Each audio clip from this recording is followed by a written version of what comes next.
So for this review, we are digging into the dusty dad shelf. My dad was a big science fiction fan, a big kind of hack and slash, sword and sorcery kind of fan.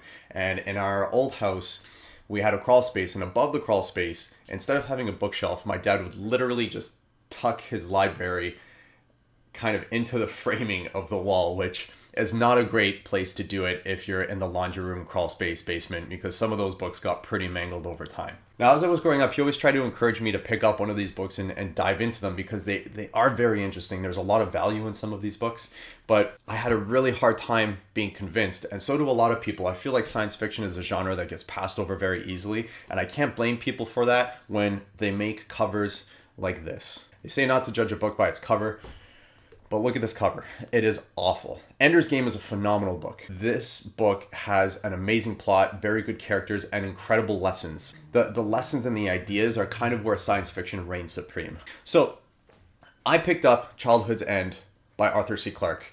If you guys watched the last review, I had just finished Crime and Punishment at the time, and I was looking for a little bit of a palate cleanser. Not so much a palate cleanser in terms of concepts. I still really like to read about interesting ideas and how the author can play with that and maybe allow the reader to take something from it. Something that's a little bit more than just the narrative, but some things to think about to carry them on beyond the book. I really look for that in most of my fiction, despite the genre that I'm reading in. Crime and Punishment was like a very deep psychological character study, and if you're familiar with science fiction, they tend to be less about character-focused studies, especially in the golden age of science fiction, and they tend to be a little bit more about concepts, ideas, and the characters are more kind of pieces just to move the plot along so that we can kind of flesh out these ideas and really get them on the page. I wasn't even planning to pick up this book. A friend of mine had mentioned that he took 1 year to read exclusively science fiction. I don't know how he does that. I'm a very moody reader. I can't stick with one genre for very long. I have to bounce around, otherwise I get incredibly bored. But he was able to tackle a lot of science fiction in 1 year. And one thing that he told me was that he finds it almost endlessly readable. Like, they're very digestible. This book, for instance, comes in at just barely passing the 200-page mark. So in terms of length, it was much easier to get through. In terms of writing style, in terms of really almost like, I don't want to say the burden, but Crime and Punishment was hard because you had to be invested in a grim situation for a long time. This is a grim situation, but because science fiction tends not to be so deep inside the character's mind, you don't feel it as much. You more see it from a distance, which is a load off the reader in a way, but still interesting enough to kind of keep you engaged. So what's Childhood's End all about? Long story short, aliens known as Overlords come to Earth and domesticate humans. Now, the aliens in this are very unique. They're not like, big head gray aliens that you're used to seeing on TV. The way they look and the explanation that Clarke gives for their appearance, I found was very, very interesting, and something that really contributed to the story for me. The appearance of the Overlords almost ties in a minor theistic bend to how he approaches a very hard sci-fi situation. In section number 1, we deal with kind of how humans are acclimating to the arrival of the Overlords, right? These ships come down from space. There's one on top of hovering above every major city on the planet. Nobody knows how they fly. They are impervious to any human weapons. Humans really can't do anything to them. And this power dynamic kind of allows the Overlords to take over. And they don't do so in a way that is detrimental for humans. What they do is they actually make human life ideal. Wars disappear. There's economic prosperity, social mobility. Pretty much everything that you would want from a modern society has been given to humans by the Overlords. Now, of course, this might sound appealing, but of course there are going to be people that are opposed to this. And why are they opposed to this? These gifts are being forced upon them, and there is no option to choose whether they want to go one direction or the other. Everybody must abide by the Overlord's rules. And this impinges on people's concepts of freedom, concepts of personal choice, of free choice, and that kind of bears down on a lot of people and creates kind of the conflict circling around the first third of this book, which is interesting because this is something that we see all the time today, right? In terms of surveillance, freedom versus security, and this whole debate that we have, particularly with modern technology, about whether society wants to give up certain freedoms in the pursuit of a better life, or whether giving up those freedoms is going to be detrimental to us in the long run. The second and third parts of this book seem a little bit separate from the first, because the main character, who's not really the main character but kind of seems like it in the first third, it doesn't appear for the rest of the book.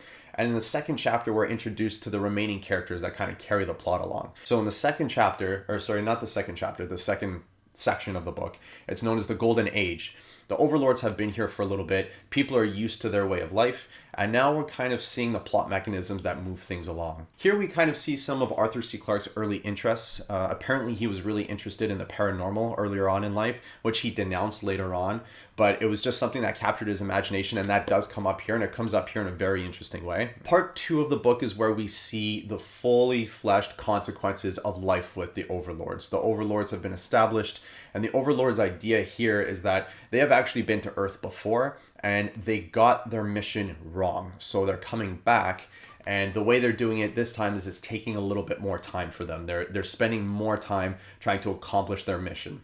And the third section is known as the Last Generation. This is where we find out why the Overlords really came to Earth, their end goal. I really, really like how they wrapped it up in this, because there's an interesting power dynamic between the Overlords and the humans, but also the Overlords and their overall mission, because more is revealed, and there's an interesting capacity that humans have that the Overlords do not, and that really creates an interesting plot dynamic and again, a power dynamic between those two factions. So with everything being perfect, our way of life is kind of not the way it was before, and some people still take issue with this. And this kind of comes up in a colony that emerges of human beings. Now, I don't want to give away too much, but I do want to read this passage because I found it very entertaining. Particularly, you have to keep in mind that this book was written in 1953 or 51. It was published. So no internet, none of the technology that we take for granted today. And I just want to read this paragraph for you because it's amazing. Here on this island, we're trying to save something of humanity's independence, its artistic traditions. We've no hostility towards the Overlords. We simply want to be left alone to go our own way. When they destroyed the old nations and the way of life man had known since the beginning of history, they swept away many good things with the bad. The world's now placid, featureless, and culturally dead. Nothing really new has been created since the Overlords came. The reason's obvious. There's nothing left to struggle for. There are too many distractions and entertainments. Do you realize that every day, something like 500 hours of radio and TV pour out over the various channels?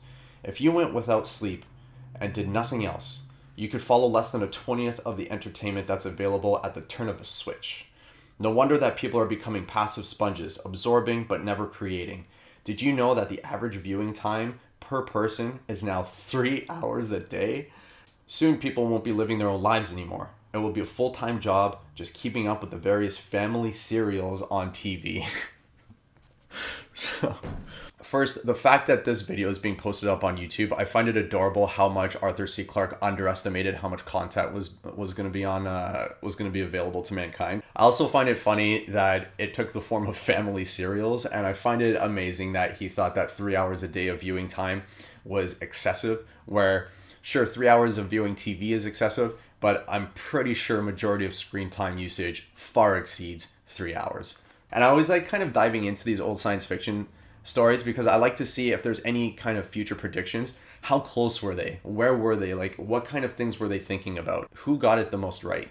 Despite any inaccuracies there might be in this book, Childhood's End plays with a lot of very interesting concepts. We play with a lot of power dynamics. We play with a lot of individualism versus collectivism.